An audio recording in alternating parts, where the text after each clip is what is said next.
हालांकि सबको पता है कि रेसलिंग स्क्रिप्टेड होती है, लेकिन अभी भी कुछ ऐसी चीजें हैं जिनके बारे में WWE ने अपने फैंस को अंधेरे में रखा है।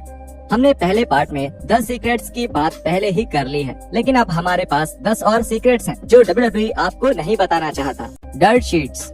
विंस मैकमैन को स्टोरी लाइन्स को छिपा के रखना पसंद है और उसके साथ ही WWE से जुड़ी किसी खबर या अफवाह को भी। डर्ट शीट्स ने ये सब बदल दिया जब वो इस कंपनी के अंदर के लोगों से बात करने लगे, जिससे उन्हें आने वाली स्टोरी लाइन्स, अफवाह या अंदर की खबर मिल जाती थी। उनकी खबर हर बार सही नहीं होती थी और कभी कभी तो उनकी खबर बहुत ज्यादा गलत होती थी। डर्ट शीट्स उन रेसलर्स के साथ अच्छा बर्ताव करते थे जो उन्हें अंदर की खबर देते थे। इन्फॉर्मेशन एज की बदौलत अब फैंस को बहुत जगहों से रेसलिंग की खबर मिल सकती है। उनमें से कुछ प्रोफेशनल क्वालिटी की होती हैं और कुछ केवल डर्ट शीट्स और बाकी न्यूज सोर्सेज से खबर काट छाट कर बनाते हैं। इस बात से विंस मैकमैन को बहुत गुस्सा आता है और अगर वो ऐसा कर पाते तो वो ऐसे सीक्रेट्स बताने वालों को बर्बाद कर देते।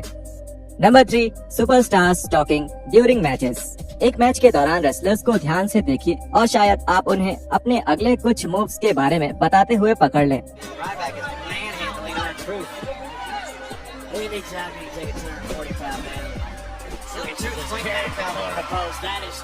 पुराने फैंस और ऐसे लोग जिन्होंने जॉन सीना का कोई मैच देखा हो, उनके लिए ये कोई बड़ा सीक्रेट नहीं है कि रेसलर्स अपने आगे के मूव्स के बारे में एक दूसरे से बात करते हैं। एग्जाम्पल के तौर पे एक रेसलर किसी को हेडलॉक देकर नीचे मैट पर गिरा सकता है ताकि उसे आराम के लिए थोड़ा वक्त दे सके या फिर उन्हें बता सके कि अगला मूव क्या होने वाला है। एक रेसलर किसी नए रेसलर को पोजीशन समझाने में भी मदद कर सकता है, जैसा एक बार शॉन माइकल्स ने एक रॉयल रंबल में द ग्रेट खली को बताया था कि उन्हें किस कैमरे की तरफ खड़ा होना है जब वो गलत तरफ मुंह करके खड़े हुए थे।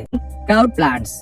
पुराने फैंस को याद होगा जब वो WWE का शो सुपरस्टार्स देखते थे, तब कैमरा कुछ बच्चों की तरफ जूम किया जाता था जो हल्क होगन या दूसरे बेबी फेसेस पर अटैक होने के बाद बहुत दुख में दिखते थे। अगर आप ध्यान से देखेंगे तो जब भी कैमरा किसी एक फैन पर जूम किया जाता है तो आपको बार बार एक ही जैसे चेहरे दिखाई देंगे। WCW भी ऐसे प्लांट्स का इस्तेमाल करता है, लेकिन कुछ अलग तरह से। वो मॉडल्स को लोगों के बीच बैठने के लिए पैसे देते थे क्योंकि उन्हें लगता है कि मेल फैंस इन खूबसूरत मॉडल्स के आसपास बैठने के लिए ही आएंगे। WWE क्राउड प्लांट्स का इस्तेमाल अभी भी करता है और उन फैंस पर जूम करता है जो अपने इमोशंस बहुत बढ़ा चढ़ा कर दिखाते हैं। हालांकि कुछ फैन रिएक्शंस असली भी होते हैं, लेकिन WWE अपने शोज में प्लांट्स को डालकर उसे और अच्छा करना चाहते हैं। 2016 के एक इंटरव्यू में पुराने WWE स्टार रेने ड्यूप्री ने CM पंक के लिए शोर मचाने के लिए प्लांट्स का इस्तेमाल करने की बात बताई थी। हाँ, वो चिल्लाते थे और फिर बाकी सब उनका साथ देते थे। वो सुनते थे शोर शोर शोर और फिर लोगों को उकसाने की कोशिश करते थे। CM पंक या ECW के शर्ट्स मुझे पूरे अरेना में फैले हुए ऐसे 3-4 लोग दिखते थे और मुझे लगता था अरे वाह, लेकिन मुझे लगता है कि अगर आप सच में किसी को ऊपर उठाना चाहते हैं। Number 5, ring ropes. ये रस्सियाँ असल में किस चीज की बनी होती हैं? जैसा कि आपको लगता होगा, ये असली रस्सी नहीं होती, बल्कि ये स्ट्रेंथनिंग वायर्स होते हैं। इन वायर्स को फोम से ढका जाता है जिसके ऊपर से टेप लगाई जाती है जो अक्सर रंगीन होती है ताकि उन्हें मनचाहा रूप दे सके। इन रोप्स को कसकर बांधा जाता है जिससे सही तरीके से टकराने पर उछाल मिलती है। ऐसा मत सोचिएगा कि इन रस्सियों की मदद से रिंग में कूदना और उछलना आसान हो जाता है। रेसलर्स, खास तौर पर नए रेसलर्स, आपको बताएंगे कि इन रस्सियों की मदद से उछलना कितना मुश्किल है और ऐसा करते वक्त घायल होना कितना आसान। Number 6, Vince always has the last say. WWE के पास राइटर्स की एक टीम और पावर कपल स्टेफनी मैकमैन और मिस्टर स्टेफनी मैकमैन मतलब ट्रिपल एच हैं, जिनकी अपनी पावर्स हैं। लेकिन WWE में होने वाली हर चीज पर आखिरी फैसला विंस मैकमैन ही लेते हैं। जैसा कि आपने देखा कि कैसे रोमन रेंस को एक बड़े रेसलर के तौर पे आगे बढ़ाया गया, जबकि उन्हें WWE फैंस ने बुरी तरह से बू किया था। इससे पता चलता है कि विंस मैकमैन काफी जिद्दी हैं। वो अचानक से बदल भी जाते हैं, जैसे कि किसी बड़ी स्टोरी लाइन को छोटी सी बात के लिए खत्म कर देना, जो कि उन्होंने इन्वेजन एंगल को कुछ ही महीनों बाद बंद करके साबित कर दिया था। विंस मैकमैन ने WWF को नेशनल लेवल की कंपनी बना दिया था, रेसलमेनिया और इससे जुड़े और भी शोज को लॉन्च करके। इसलिए उन्हें लगता है कि उन्हें पता है कि क्या काम करेगा और क्या नहीं। खैर, ये बात बहस का मुद्दा है। वो हर बार फैंस की नब्ज नहीं पकड़ पाते, लेकिन इसके बावजूद भी वो चीजें अपने मुताबिक करने से पीछे नहीं हटते हैं। लेकिन फिर भी याद रखिएगा, यही वो इंसान है जिसने 80 के दशक में स्टैम्प बैक वीडियो में नाचा और गाया था और नो होल्ड्स बार्ड मूवी को अलाउ किया था। White family magic.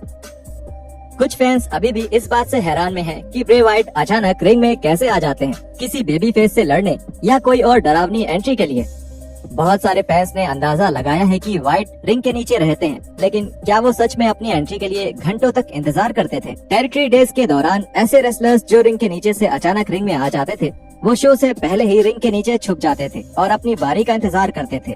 लेकिन ये थोड़ा ज्यादा हो सकता था, क्योंकि उन्हें अपने साथ एक जग भी रखना पड़ता था, जिससे कि अगर उन्हें बाथरूम जाने की जरूरत महसूस हो तो वो उसका इस्तेमाल कर सकते। अब रेसलर्स रिंग के नीचे घंटों तक नहीं बैठते, लेकिन फिर भी अपनी एंट्री में सही वक्त पर आ सकते हैं। एग्जाम्पल के लिए WWE सभी लाइट्स बंद कर देता है और रिंग टेक्नीशियन काले कपड़े में आकर तैयारी कर देते हैं, लेकिन जब लाइट्स जल जाती हैं, तब उनमें से 3 लोग रिंग के नीचे छुप जाते हैं और फिर रात के समय अपने असली रूप में बाहर आते हैं। प्रमोटर्स ट्रैप डोर या नकली दरवाजों का भी इस्तेमाल कर सकते हैं, लेकिन जैसा कि डेवी बॉय स्मिथ को पता चल गया, इन दरवाजों से रेसलर्स घायल हो सकते हैं। स्मिथ ने ऐसे ही एक ट्रैप डोर पर गिरकर अपनी पीठ पर चोट लगा ली थी।